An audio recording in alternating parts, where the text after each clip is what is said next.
ஒருவனுடைய அன்றாட வாழ்க்கையில் கவனமும் அர்ப்பணிப்பும் இருந்தால், அப்படி அவன் வாழ்ந்தால், தன்னுடைய வேலையை அப்படி செய்த அன்றாட வாழ்க்கையில், அதுதான் நீங்கள் கடவுளுக்கு காட்டக்கூடிய நன்றி அப்படின்றார். இப்போ நம்ம என்ன நினைக்கிறோம், அன்றாட வாழ்க்கை நம்முடைய வேலை, கடவுளுக்கு எதுவுமே நம்ம செய்யலை. ஒருத்தர் சொல்கிறார், இந்த உலகத்தில் எவ்வளோ வேலை செஞ்சுட்டேங்க, கடவுளுக்கு ஒன்றுமே நான் செய்யலை அப்படின்றார். இவர் என்ன சொல்கிறாரு, நீ செஞ்ச வேலையெல்லாம் கடவுளுக்காக தான் செஞ்சேன்றார். எவ்வளோ பெரிய புரட்சிகரமான ஒரு போதனை பாருங்கள்.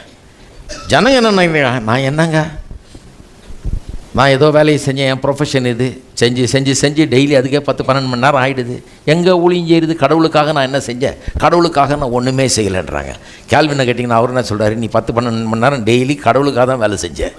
ஏன்னா உனக்கு உயிரை கொடுத்தவர் அவர், திறமையை கொடுத்தவர் அவர், புத்தியை கொடுத்தவர் அவர், ஆற்றலை கொடுத்தவர் அவர், வரத்தை கொடுத்தவர் அவர், இப்படிப்பட்டவனா உன்னை உண்டாக்குனவரே அவர் தான். இந்த வேலையை செய்கிறதுக்காக, பலருடைய பிரயோஜனத்துக்காக, வேலை செய்கிறதுக்காக உன்னை வச்சிருக்கிறாரு கர்த்தர். அப்போ நாள் முழுக்க நீ 12 மணி நேரம் வேலைக்கு போயிட்டு வந்தியே, அது கடவுளுக்காக நீ செய்த வேலை தான். அதை ஒரு ஊழியம் போல நீ பார்க்க வேண்டும் அப்படிங்கிறார்.